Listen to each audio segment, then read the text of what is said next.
Hey, what is going on, guys? I just got watching Tower of God Season 2, Episode 4.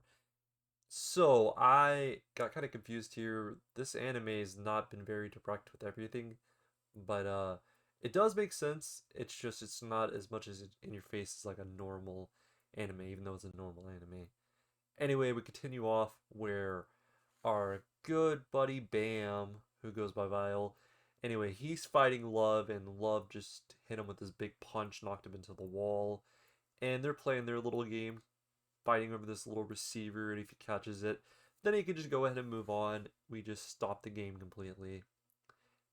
Anyway, a chain of events go on.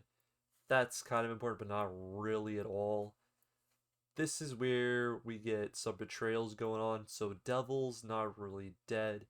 He ends up trying to beat up the boss's kid, and that's where later on we get to figure out that the debt collector is actually trying to betray with a bunch of other people, including the fire chick. So the fire chick is under his control using a spell, which we see later on in this episode. It's like some green creature-esque thing. Yeah, I doesn't make sense to me, but it might make sense to someone. It was kind of cool. But moving forward from there, the biggest event of this episode has to be the Noodle Chick dies while talking to our good buddy Ja on the phone. Basically, she had to betray him because someone that took her in whenever her parents left her, who believed in her, opened up that little noodle shop, and then you had the debt collector who, yeah, beats the crap out of her and, well, I guess kills her, which is kind of confusing later on in this episode. Anyway, big plan goes down. He goes to where Bam is, and this is where he takes the receiver and says, "Look, if you help me, I will give you this receiver and let you win." So, yeah, Bam and Jaw, of course, go in on it, and Devil is sitting there with the son of the boss, and this is where some crazy stuff goes on. So, Bam and Jaw are in the same room as our little debt collector bro, and then you have Demon in the room with the boss kid, like I said, and this is where the fist wing dude comes in there and he turns into like a full on demon, and like Devil's like, no, Devil, stop, please stop. So I'm pretty positive this man is pretty much dead. He got obliterated. We all thought Devil was dead. Now he's actually dead, unironically. This dude took some big massive Asta form. You know how Asta has the wing, just the one wing in one of his forms?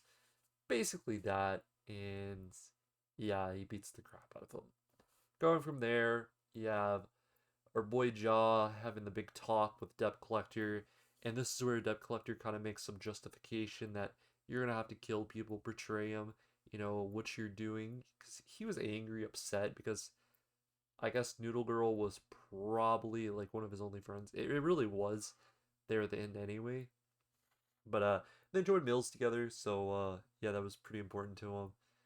Anyway, he was so angry, he thinks about killing him, but they have this like little conversation where, you just need to forgive, and then he forgives and just stops. And yeah, after that, the test is over. Everyone passes, but the one dead person, we're getting ready to get into that. And I don't think Grandma and Grandpa that got captured, I don't know who they are. Maybe they were part of it all and we didn't really notice as much because I do not remember them. If you guys remember, I guess that's my question. You should comment.